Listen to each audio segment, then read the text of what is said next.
मुंबईमधली बातमी येते, गिरणी कामगारांच्या घरांसाठी सध्या रंगशारदामध्ये सोडत सुरू आहे. मात्र त्याच ठिकाणी गिरणी कामगार वारस उत्कर्ष सेवा संघाने म्हाडाच्या या सोडतीचा जाहीर निषेध केलाय. नेमकं काय घडतंय? प्रणिता मारणे आपल्या प्रतिनिधी आपल्यासोबत आहेत. प्रणिता, का नेमका निषेध केला जातोय?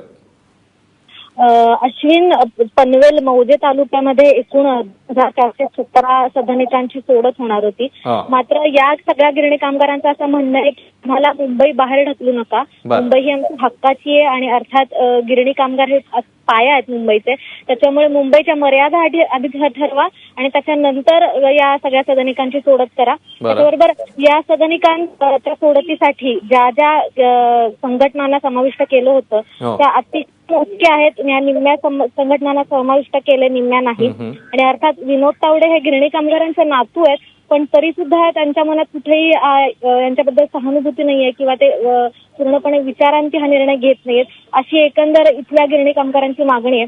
त्याच्यामुळे या सोडतीच्या दरम्यान रंगशारदाच्या बाहेर यांनी हे इकडे आंदोलन केलेलं आहे. प्रणिता, धन्यवाद या माहितीबद्दल.